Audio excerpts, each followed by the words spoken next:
réjouissez-vous toujours dans le Seigneur. Je le répète, réjouissez-vous. Que votre attitude conciliante soit connue de tous. Le Seigneur est proche. Ne vous inquiétez de rien. Mais en tout, par la prière et la supplication, avec des actions de grâce, faites connaître à Dieu vos demandes. Et la paix de Dieu, qui surpasse toute pensée, gardera votre cœur et votre intelligence en Jésus-Christ.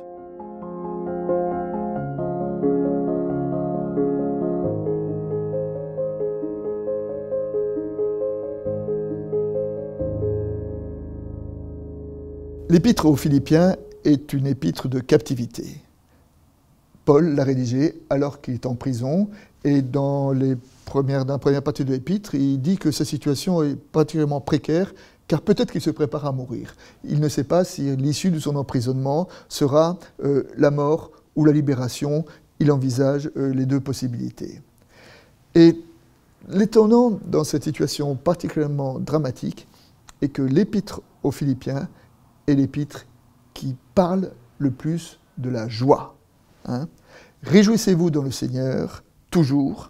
Et pour être sûr qu'on ait bien compris, Paul ajoute, je le répète, réjouissez-vous. La joie comme commandement.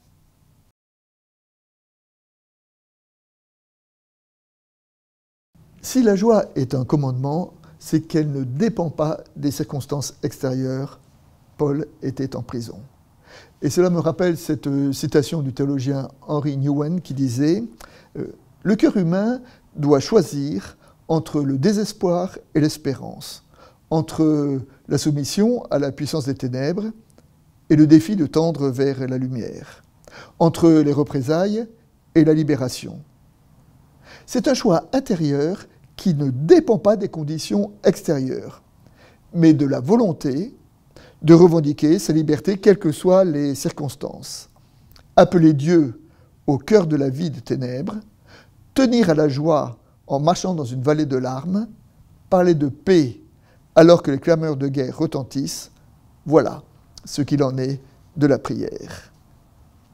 Donc la joie comme le commandement, et comme le dit le proverbe chinois, si vous ne pouvez pas empêcher les oiseaux de tristesse de voler au-dessus de votre tête, vous pouvez toujours empêcher qu'ils fassent leur nid dans vos cheveux. C'est-à-dire que la foi nous invite à rejeter toute tentation de tristesse et toute tentation de se laisser aller à une sorte de morosité, parce que la foi, c'est quand même qu'on est aimé de Dieu. La foi, c'est quand même que Christ est ressuscité. Et ces grandes annonces-là ne dépendent pas des situations extérieures.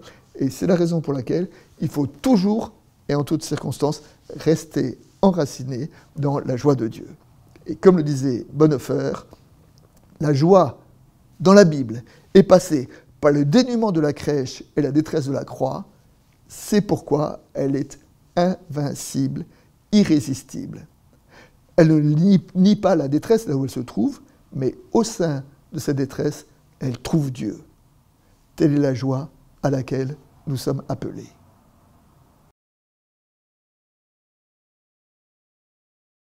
Dans l'Évangile, Jean-Baptiste s'adresse à ses interlocuteurs en leur demandant de vivre la justice, en leur demandant de vivre la droiture, en demandant de vivre la fidélité, en leur demandant d'habiter leur foi.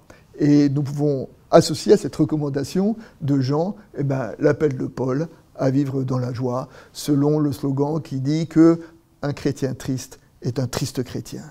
Ne soyons pas des chrétiens tristes. Et on se souvient du premier verset des psaumes, donc les psaumes qui ont nourri la spiritualité de tous les croyants depuis des siècles et même des millénaires. Le premier verset des psaumes dit « Heureux l'homme qui trouve son plaisir dans la loi du Seigneur et qui redit sa loi jour et nuit. Il est comme un arbre planté près des canaux d'irrigation qui donne son fruit en son temps et dont le feuillage ne se flétrit pas. Tout ce qu'il fait lui réussit. » Que nous sachions cultiver ce bonheur-là, cette réussite-là, de, en tout temps, rester enracinés dans la joie du Seigneur à la suite des recommandations de Jean le Baptiseur.